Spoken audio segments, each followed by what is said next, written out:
Boa tarde a todos. Mais uma vez, eu estava falando e nem percebi que o bicho estava mudo. Sim, então, como eu falei, né, a gente vai comentar aqui a ideia do princípio da reflexão e a ideia do princípio da casa dos pombos. Para o início da nossa conversa, eu vou trabalhar um exemplo aqui em cima desse princípio da reflexão, tá? Então, vou pegar aqui, deixa eu exibir aqui a ideia para vocês.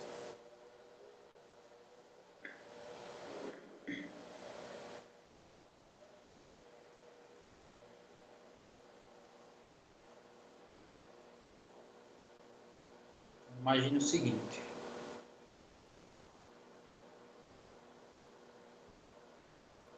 eu tenho aqui o plano cartesiano, suponha,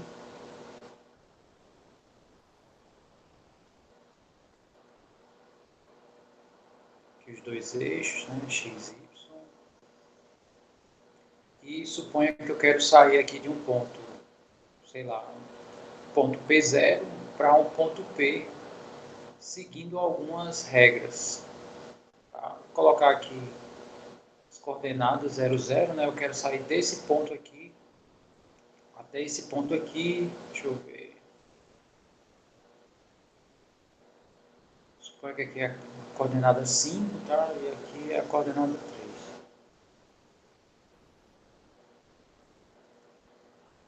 Tá? Então eu tenho esse ponto aqui.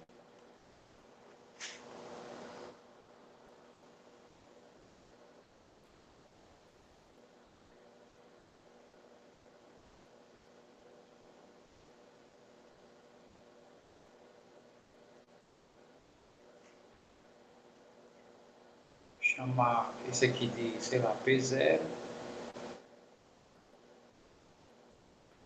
E esse aqui eu vou chamar de, sei lá, P1.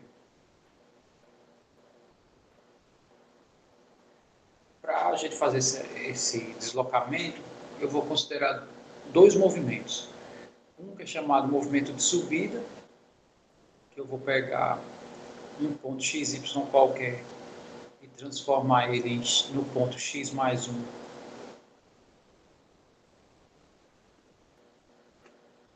e y mais 1.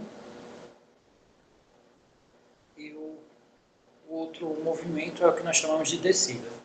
Tá? Ele também pega aqui de forma genérica o ponto x, y, e transformar ele no ponto x mais 1, né? Ou seja, tanto a subida como a descida eu tenho deslocamento para a direita, né? Ou seja, é um deslocamento aqui em diagonal, né? Ou você sobe em diagonal ou você desce em diagonal. E aqui a gente vai fazer y menos 1. Tá, então, fazendo esses movimentos, né, a gente vai procurar uma possibilidade de, usando esses dois movimentos, sair aqui do 0, 0 e chegar aqui no 5, 3. Tá, então, vou pegar aqui em vermelho, tá? Vamos supor que eu primeiro suba, tá? Sei lá, vou subir aqui várias vezes e depois desço. Só descrevendo o que foi feito. Aqui eu subi, né? Apliquei o S aqui nesse ponto, ele veio para esse. Subi de novo, aí ele veio para esse, né? Eu subi novamente e assim vai, né? Eu realizei e aqui eu desci. Vamos agora supor outra trajetória. Tá? Vou pegar aqui, sei lá, em azul. Ao invés de começar subindo, eu vou descer. Então eu desci, né? Se eu descer mais, vai ficar ruim, né? Porque as subidas eu não vou alcançar esse ponto. Então, o ideal é que a partir de agora eu só faça subir. Então, realizei aqui algumas subidas. Deixa eu só descrever o que foi que ocorreu, né? Então, primeiro aqui eu realizei um movimento de descida, né? Foi esse movimento aqui, no ponto 0, 0, né? E ele veio para parar nesse ponto aqui, 1 e menos 1. Então, aqui eu realizei uma descida e depois só subida, né? Subi uma vez, vim parar nesse ponto, subi outra vez, parei nesse ponto e assim vai, né? E aqui eu fui subindo até chegar no ponto que eu quero. Tá, então aqui eu realizei dois, vamos fazer mais um, só para exibir aqui mais uma possibilidade. Então, sei lá, vou pegar aqui verde, então vou colocar aqui ao lado, tá? Mas na verdade está sobreposto, né? Para não ficar confuso. Então, sei lá, agora eu vou começar subindo, aí aqui eu vou descer, aí aqui eu vou subir, subir e subir, né? Então, tá aqui a terceira possibilidade, né? Uma terceira possibilidade de eu sair desse ponto aqui 0, 0, né? Usando esses dois movimentos e chegar no ponto P1, né? Bom, então, na verdade, o que esse item, né, nos pede, né, para saber quantas trajetórias realizando essa subida e essa descida em diagonal é possível se fazer. Tá? Todo mundo entendeu a problemática aqui em questão?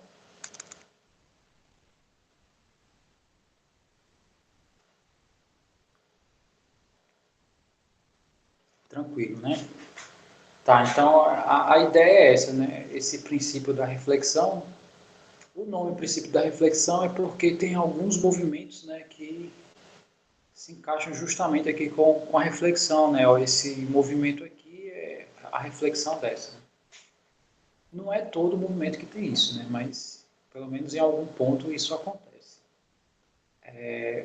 Então, o que ele pede é todas as possibilidades de trajetória. Tá, não sei se dá para perceber, mas nos três movimentos que a gente fez, inclusive eu vou fazer a descrição até com as suas respectivas cores. O movimento que eu fiz em vermelho, ele é descrito da seguinte maneira. Eu subi 4 vezes e depois o quinto movimento foi o de descida. Tudo em diagonal.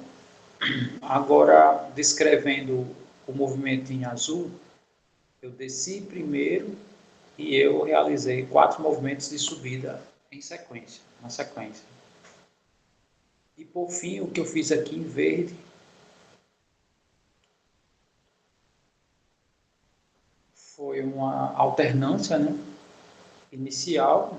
Primeiro eu subi, depois eu desci e o resto foi só o movimento de subida. A pergunta é quantos... aqui eu defini 3 trajetórias diferentes, né? Só realizando esses dois movimentos. Então, quantas são as trajetórias possíveis? Não sei se vocês percebem, mas o que está acontecendo aqui, né, esquecendo um pouco a ideia aqui do gráfico, o que está acontecendo aqui é uma permutação onde há repetição de elementos. Tá? No caso, o D só aparece uma vez e o S aparece 4 vezes. Então, na verdade, essa contagem do total de movimentos acaba se resumindo a uma permutação, né, de 5 movimentos, onde eu tenho 4 movimentos de subida e um movimento de descida. Tá? Então, fazendo as continhas aqui bem rápido, né? Isso aqui vai ser 5 fatorial, que é o total, né? Dividido pelo produto dos fatoriais de cada um, né? Pelas permutações desses elementos aqui, 4 fatorial, 1 fatorial. E se a gente abrir esse fatorial, né, a gente vai ver que aqui na divisão vai sobrar só o fator 5. Né? Então eu tenho 5 trajetórias possíveis. Né? E isso, se a gente for olhar bem, o que está faltando aqui esse em azul eu comecei descendo, né? O em verde eu desci aqui no segundo movimento. Está faltando eu descer no terceiro movimento, né? Que seria descer aqui nesse movimento e no quarto movimento. Que no caso aí completa os 5, tá? Os 5 movimentos restantes. No quarto movimento, né? Então, Então tá aí, todos os movimentos possíveis nesse contexto aqui do princípio da reflexão. Tá, eu montei um texto aqui baseado nisso. Tem só algumas coisas a se corrigir aqui, que a ideia, eu escrevi assim, né? Considere o ponto x e y no plano cartesiano, e eu só posso realizar dois movimentos possíveis.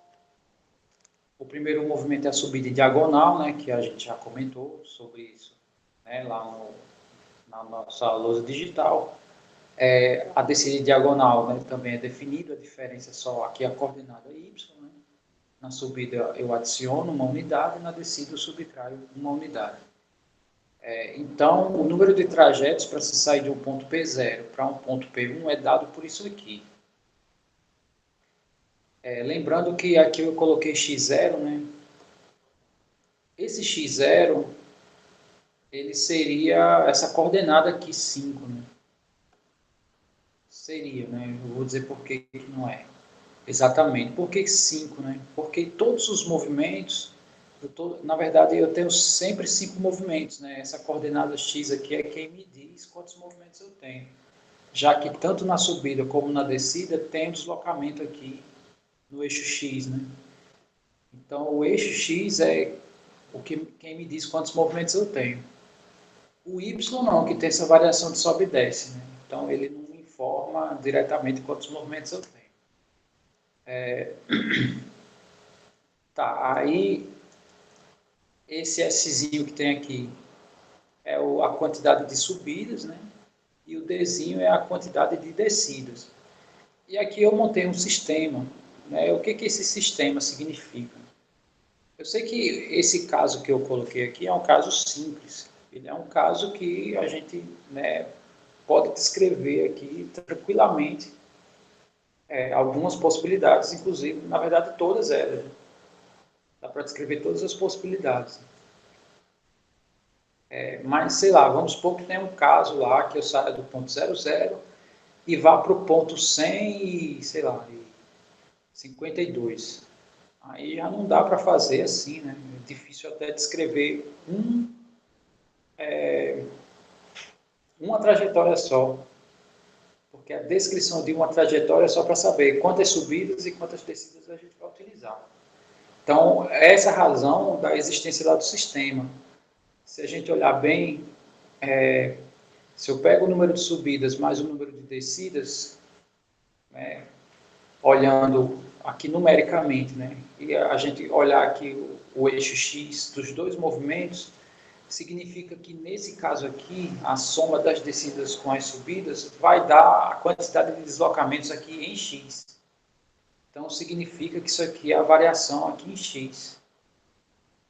Eu sei que eu parti do ponto 0 até o ponto 5. Mas eu podia ter feito esse movimento do 1 até o 6, por exemplo. Seria praticamente o mesmo movimento.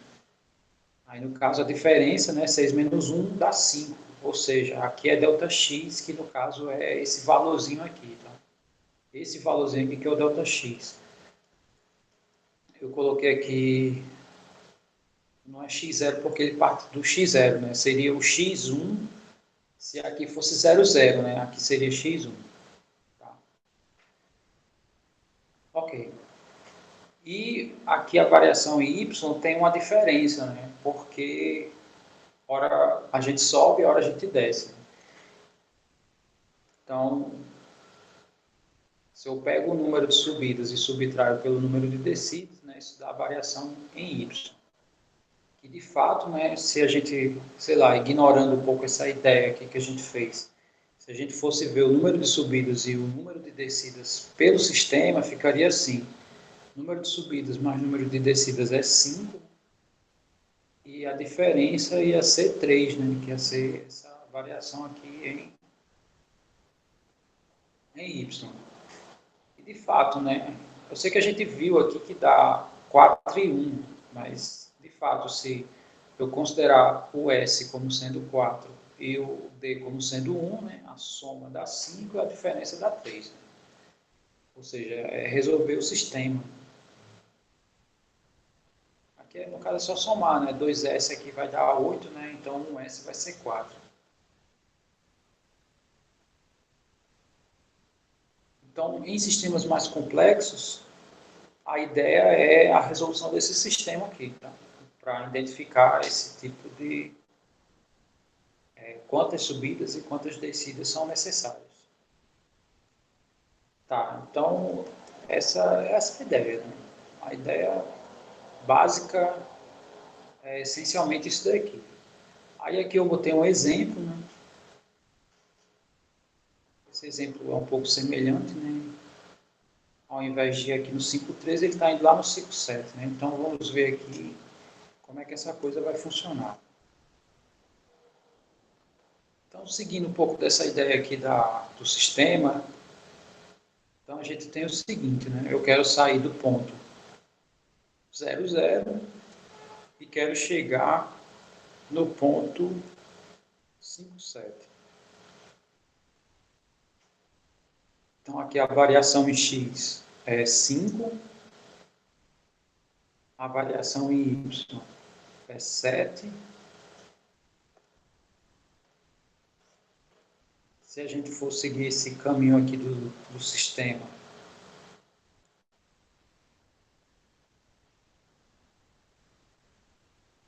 então a gente vai ficar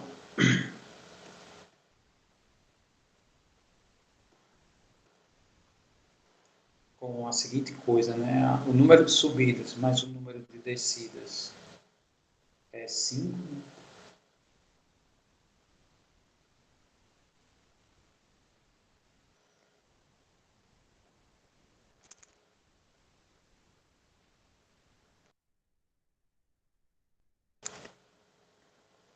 Isso aqui é 5. E o número de subidas menos o número de descidas, isso aqui dá 7. Aí, resolvendo esse sistema, né? Aqui é simples, basta somar. Então, isso aqui vai ficar com 2S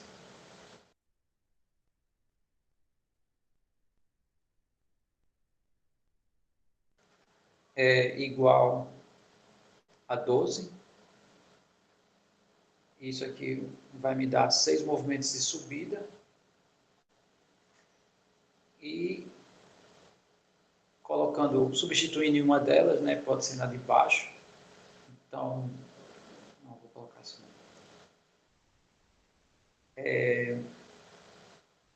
6 menos o número de descidas dá 7, né?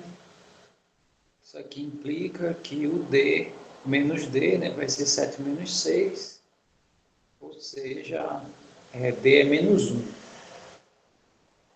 Bom, aqui a gente não está trabalhando essa questão do menos 1, tá?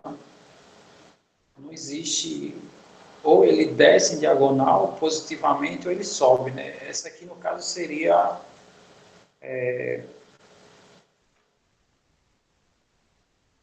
sei lá, seria o sentido oposto, né?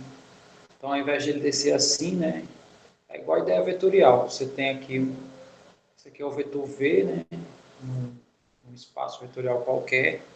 Isso, não necessariamente quem não pagou VGA não é capaz de entender isso, tá? E aqui seria menos V, né, que é o vetor no sentido oposto. Então, esse movimento seria, aqui não entra na contagem, né, mas seria, porque no caso, como é que a gente faria a permutação de 5, aí 6 menos 1 a menos 1, né? Isso aqui não faz sentido, assim, a nível de conta, tá? Mas,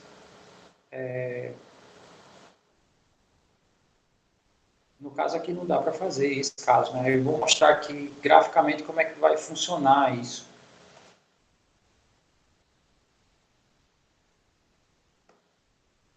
Então, graficamente seria, a ideia seria a seguinte.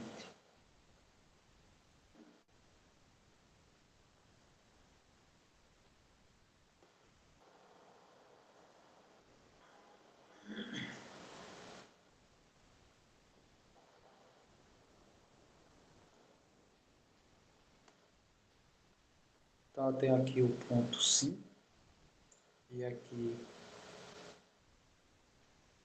esse aqui seria o 7, né? Então, esse é o ponto que eu quero chegar, né? Saindo do 0, 0.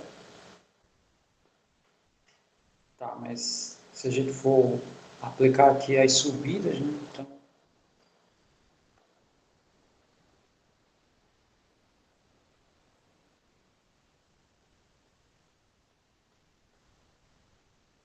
Então aqui eu completo as 5 subidas.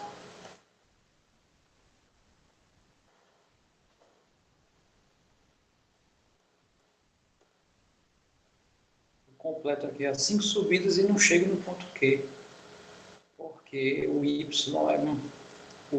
é maior do que o x, né? Então a gente observa, né? Esse exemplo eu coloquei para a gente observar essa condição, tá? Quando é que eu posso realizar, né? Quando é que é possível eu sair de um ponto e chegar a outro ponto, seguindo essas duas funções aqui, fazendo a contagem positivamente, né? Não estou considerando vetores negativos. Então aqui é possível, né? Se o meu x for maior do que o y, ou igual, maior ou igual a y. Então, nesse caso aqui, não é possível eu realizar subidas e descidas de tal maneira que eu consiga isso. E isso, né, uma coisa que eu não comentei foi o domínio dessas duas funções. O domínio dessas funções aqui são naturais, tá? Aqui a gente está se restringindo, né, a um movimento relativamente limitado. E é isso, essa parte é só isso, tá? É bem simples mesmo. Ela se resume a essa permutação de elementos repetidos. Tá? Deu para visualizar essa ideia?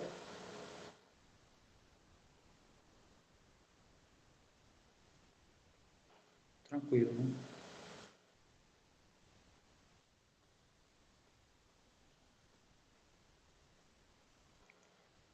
Muito bem. Agora a gente vai para ver um pouco a ideia aqui do princípio da casa dos pombos, que também é conhecido como o princípio das gavetas do Dirichlet. Esse é um princípio que ele não é como os outros, ele não tem uma fórmula concreta, tá? Ele é aplicado em diversos contextos e em cada contexto tem uma aplicação relativamente diferente, tá? Então, deixa eu exibir aqui para vocês visualizarem aqui a ideia.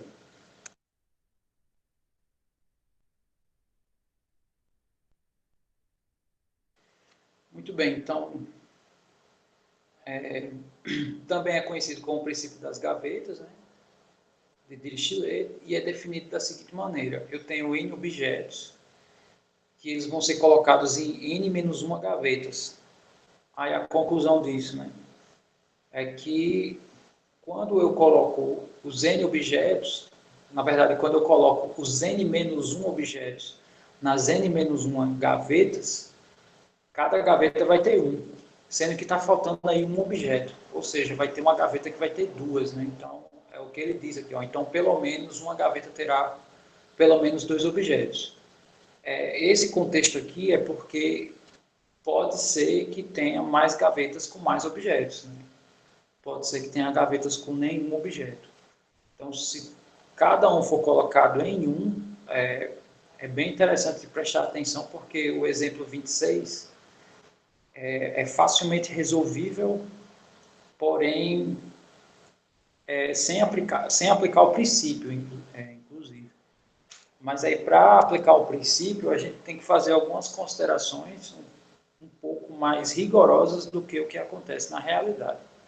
E mesmo assim a gente consegue essas afirmações. Né? Então, os exemplos, tanto o 25 quanto os outros dois, isso aqui são afirmações, tá? Que a gente, usando esse princípio, né, garante isso.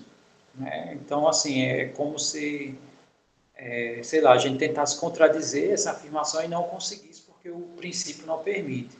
Então, vamos ver aqui rapidamente como é que funciona em cada um. Então, vou pegar aqui o exemplo 25, que ele diz assim, ó, um grupo de 3 pessoas, eu tenho um grupo de 3 pessoas, né? Significa que 2 delas completam aniversário no mesmo mês. Isso aqui é um pouco óbvio, né? Então, vamos pegar, sei lá, vamos supor que isso não é verdade, né? Que as 13 pessoas,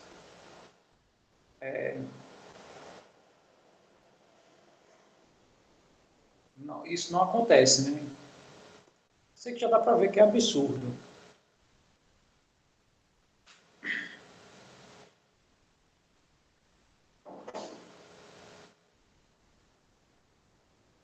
Mas o que eu quero aqui é o 25. Né? O que eu quero aqui é mostrar como funciona o princípio.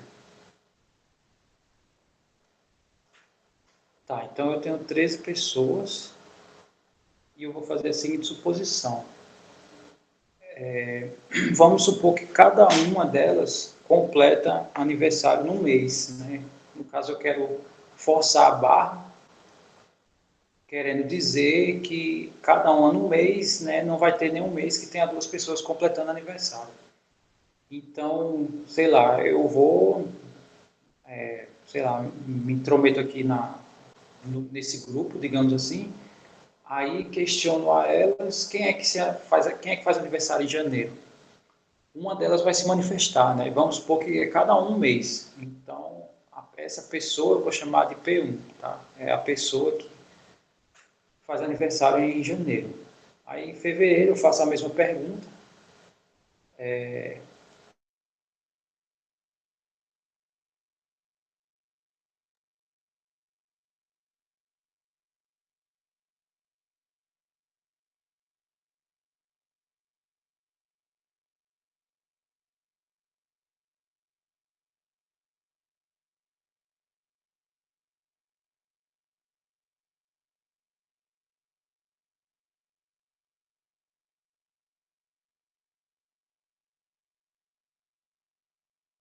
Aí, no caso, a segunda pessoa que se manifestar, eu chamo ela de P2.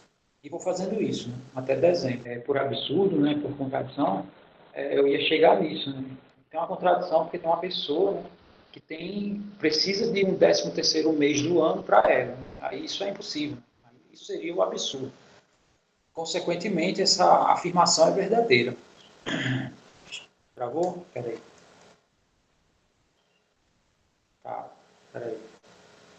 De fato, perdeu a conexão aqui. Deixa eu só ver se eu consigo recuperar. Eu vou silenciar aqui o microfone, porque, sei lá, na pior das hipóteses, talvez eu precise até reiniciar. Aqui, quando cai a conexão, é difícil. Parece que não vai dar nada.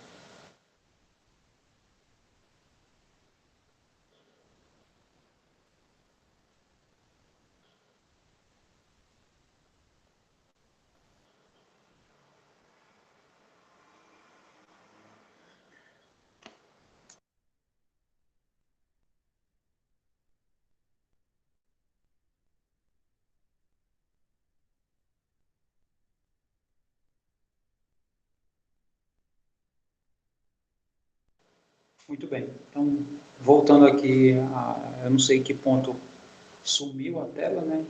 Só sei que, novamente, né? Falando rapidamente aqui da ideia. Eu fiz uma espécie de pesquisa, né? Perguntando o mês de cada pessoa, né?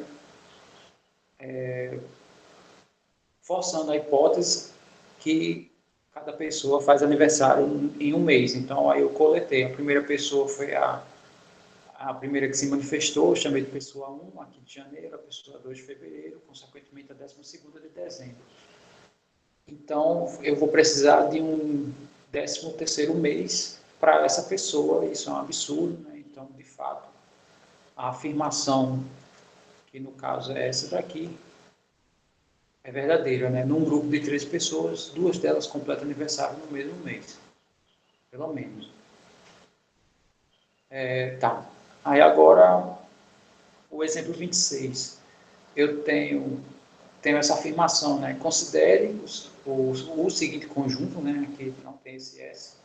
Então, o A que vai de 1 até 200. Então, ele diz, se eu escolher 101 números desse conjunto aqui, então vai existir 2 números que são múltiplos entre si. Na verdade, um é múltiplo do outro, né? Consigo 2 números onde um é múltiplo do outro.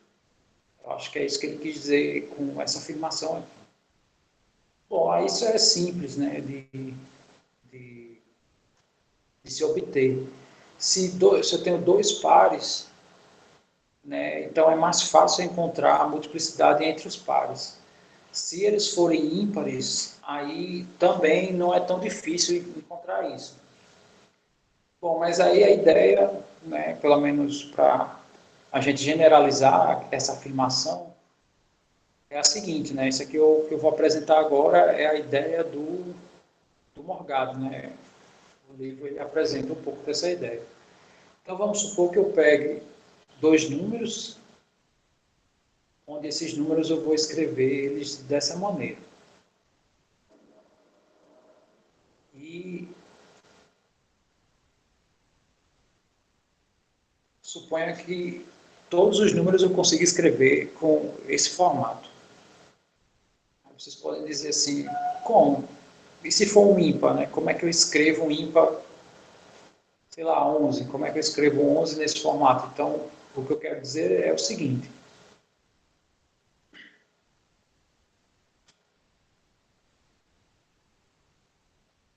Quero dizer que o 11, ele nada mais é do que 2 elevado a 0 vezes 11. Tá? Então, no caso, esses R's aqui, eles podem assumir o valor 0. Né? Consequentemente, eu posso escrever todos eles. Tá, então, eu vou criar aqui uns casos, né? Então, o primeiro caso, eu vou fixar o B. E fixando o B, no caso, esses Bs aqui vão ser todos ímpares, praticamente. Né? Porque aqui eu gero, né? Aqui eu tenho um número par ou seus múltiplos, né? Então significa que se o número é par, né, ele tem esse R diferente de 0. Isso. E se ele for ímpar, esse R é 0, né? E esse B é qualquer ímpar. Né? Então esse B aqui, ele está dentro, são os ímpares, na verdade, dentro daquele conjunto. Né? No caso, o meu conjunto, vou colocar aqui, né? Meu conjunto A, ele vai de 1 até 200.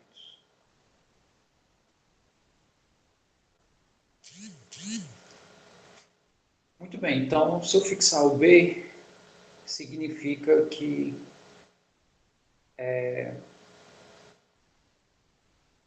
se meu R1 for menor do que o R2, então isso aqui implica que o N1 divide o N2, tá? Aqui eu estou escrevendo isso aqui, deixa eu colocar aqui como observação.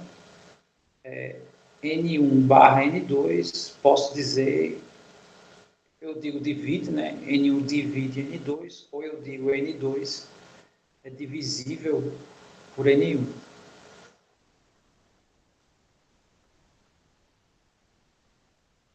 Tá, então se isso aqui acontece, né, a gente tem que exibir o porquê que é divisível. E para exibir a gente faz a divisão, né? Então vamos fazer aqui, ó, se eu fizer N2 dividido por N1, o meu N2 vai ser 2 elevado a R2 vezes B sobre aqui 2 elevado a R1 vezes B. Né? Aí os B's eu vou poder cancelar. E aqui vai ser a diferença, né? Vai ser 2 elevado a R2 menos R1. Esses dois carinhas aqui são expoentes naturais, consequentemente isso aqui é um número natural. E de fato, né, isso aqui é o resultado dessa divisão. Consequentemente, ele é divisível, né? Ou seja, eu consigo lá a condição aqui ainda sem aplicar o princípio da casa dos pombos. Para eu aplicar o princípio da casa dos pombos, aí agora vem o segundo caso, né? Que aqui eu fixei um número B qualquer. Agora eu não vou fixar o número B, eu vou fixar os meus R's. Tá? Então, agora, no segundo caso, eu vou fixar R. Então, eu vou ter meus dois números da seguinte maneira, né? O meu N1 vai ser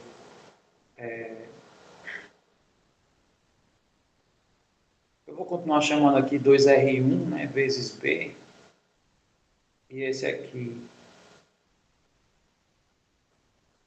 Não, aqui no caso eu só vou precisar de um deles. Tá, então, deixa eu apagar isso aqui. Tá, fixando o R agora, então eu vou começar a enumerar os elementos dessa forma, tá? E colocando lá, fazendo essa ideia da casa dos pombos. Então eu sei que, vamos supor que o B pertence a um conjunto B, que o conjunto B nada mais é do que esse aqui, tá? É 1, 3, 5, quer dizer, os ímpares que tem aqui nesse conjunto A, ou seja, até o 199. Não sei se vocês percebem, mas aqui dentro tem 100 números. E ele está dizendo que a gente vai escolher 101. Então, vamos escolher os números.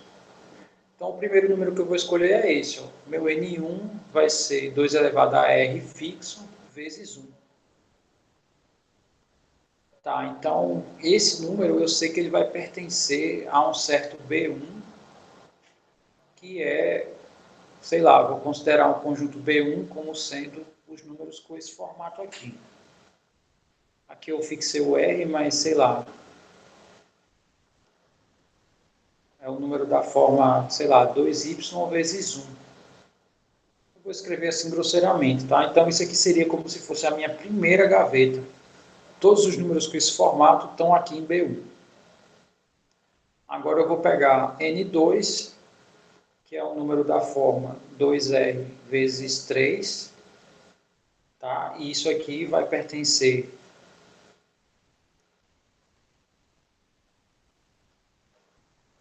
a um certo B2, que B2 são os números da forma 2y vezes 3.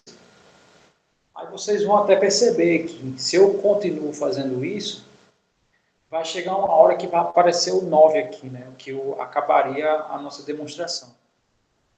Mas eu quero forçar a barra, eu quero supor que os ímpares, de forma geral, eles não têm aqui múltiplos entre si, nesses ímpares. Eu quero fazer essa suposição, tá? Então, deixa eu até escrever aqui.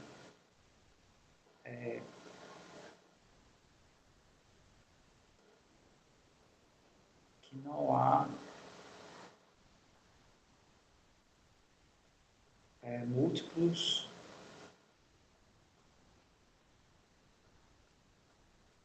exato em B, tá?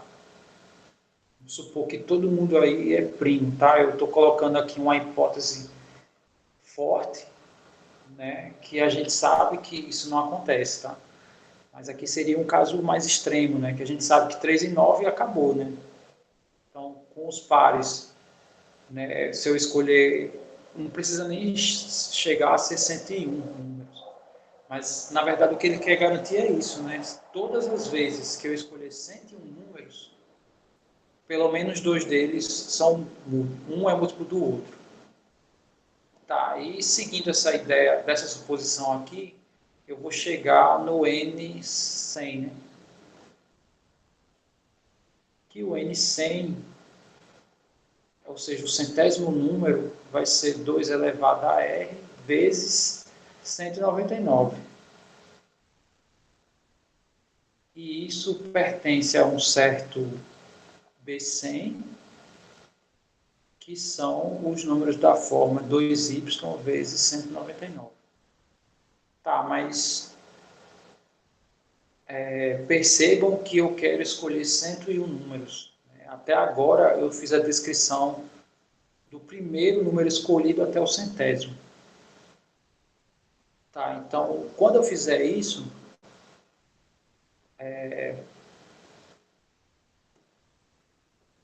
então isso aqui vai ser 2 elevado a r vezes... Tá, aí o cara que eu escrevi aqui, de acordo com o princípio da casa dos pombos, né, esse B aqui, ele tem que ser qualquer um desses aqui. Não sei se deu para visualizar a ideia, né? Eu coloquei aqui, né, criei como se fosse cada gaveta, né, cada conjunto. Seria um número primo, seria um número ímpar desse, né? Sendo que quando eu chegasse, aí beleza, eu coloquei todos os conjuntos, né, formado por todos os múltiplos desse conjunto. Mas quando eu chegasse em 101, esse cara aqui tinha que estar em um desses. Então significa que esse aqui é múltiplo de outro cara que está aqui no meio.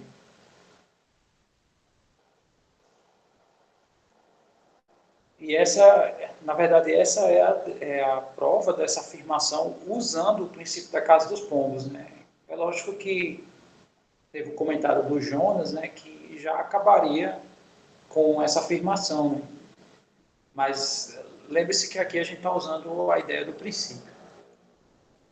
E para a gente finalizar, essa aula vai acabar muito antes do que esperado. Vamos à ideia aqui do exemplo 27. Então, o exemplo 27 diz assim: considere um quadrado de lado 2, e se a gente tomar 5 pontos na superfície do quadrado, pelo menos 2 deles distam menos do que raiz de 2 unidades. Então, a ideia aqui é a seguinte, tá? Eu vou mostrar aqui de forma geral e vou mostrar um caso extremo, tá? Mas a ideia no geral é assim.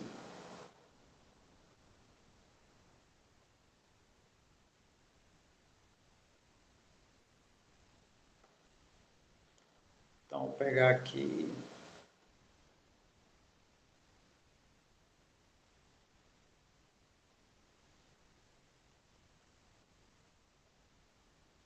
Pegar um quadrado aqui de lado 2, tá? Se ele é de lado 2, então eu vou dividir ele em quadrados de lado 1. Aqui a ideia do princípio é a seguinte. Bom, como eu vou colocar 5 pontos aqui na superfície, e eu sei que a distância, que essa distância aqui,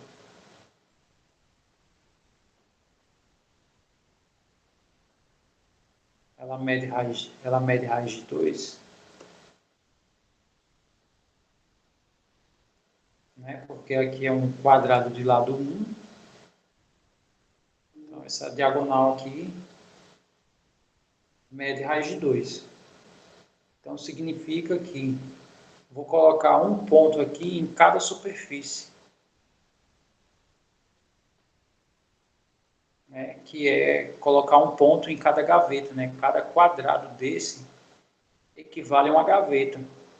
Na hora que eu for colocar o quinto ponto em alguma dessas regiões, por hora eu não estou considerando nem a interseção das regiões, né? Então, significa que, sei lá, se eu colocar nessa aqui, então essa distância já é menor do que raiz de 2.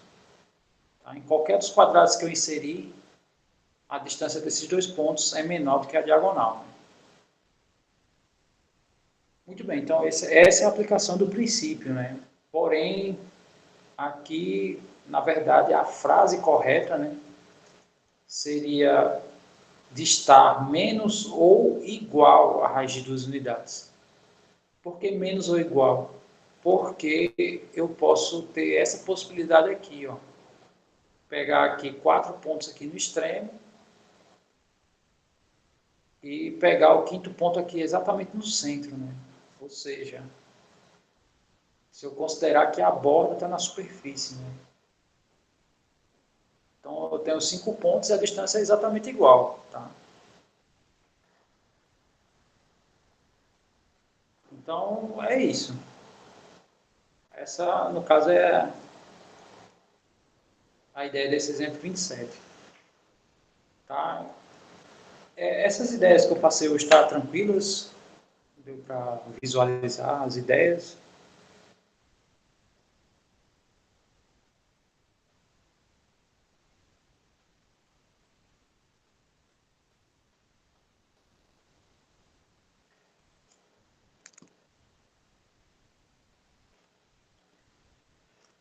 Muito bem. Então, aqui a gente encerra, tá?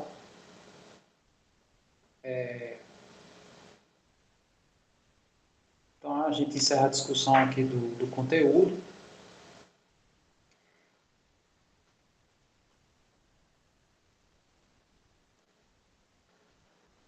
Na verdade,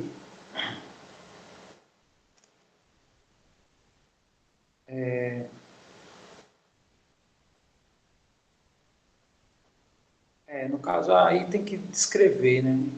O desenho, né? Então, sei lá, se você começar, você descreve que você tem um quadrado de lado 2, você pode transformar esse quadrado de lado 2 em 4 regiões, né, contendo quadrados de lado um.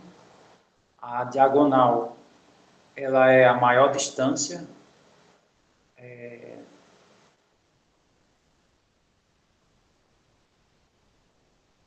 na verdade é o diâmetro, né? Na verdade, a diagonal é o diâmetro. Diâmetro não se tem somente em circunferências, tá? Diâmetro é dado uma figura fechada. Vou pegar aqui uma figura fechada qualquer. Dado uma figura fechada, o diâmetro é a maior distância entre pontos dessa fronteira aqui. Então, sei lá, se eu pego aqui, vamos supor que essa aqui é a maior distância. Então, essa daqui seria o nosso diâmetro. Tá? Eu sei que a gente usa muito em circunferência, mas aí quando a gente vê para o quadrado, o diâmetro ele acaba sendo a diagonal. Tá? Então, se na verdade, a demonstração é descrever isso, né? Não precisa nem provar por contradição. A ideia seria, né? Repetindo. Primeiro, eu digo, vou escrever aqui, né? Então, considere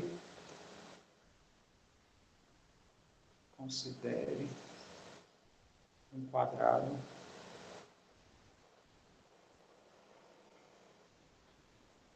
de lado 2.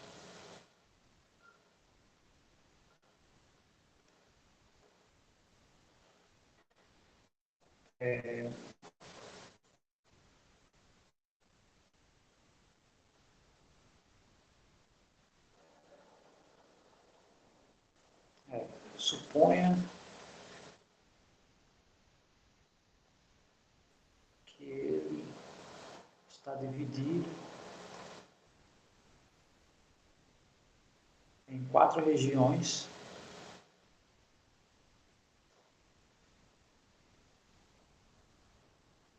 que são 4 quadrados de lado 1. 4 quadrados de lado 1.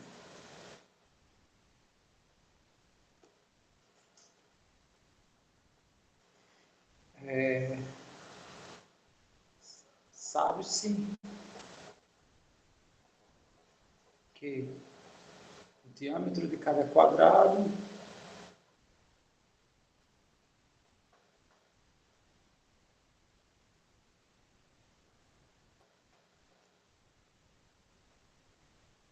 é sua diagonal, que vale raiz de 2. Assim,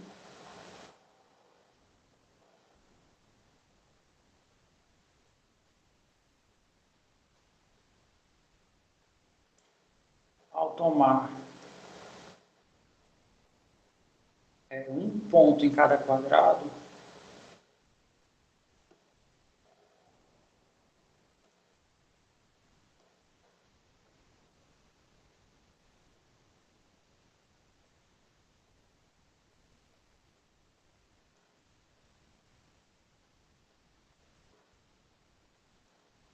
pelo princípio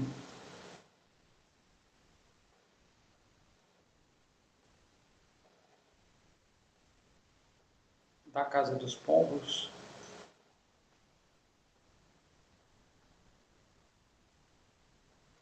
o quinto ponto terá que estar em um dos quatro quadrados.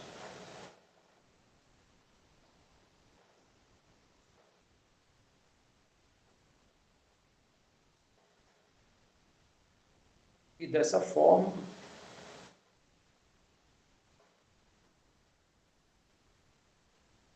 sua distância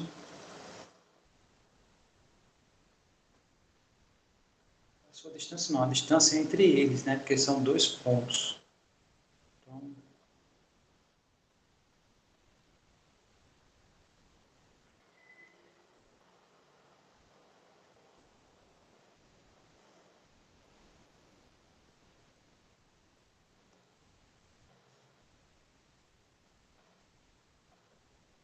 será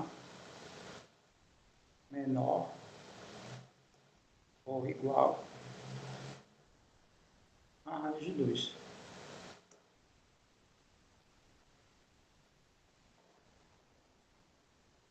Eu não tinha feito o texto, né? Porque a discussão é tranquila, né? Mas a ideia seria essa, né? Eu tenho, pela divisão que eu faço, né?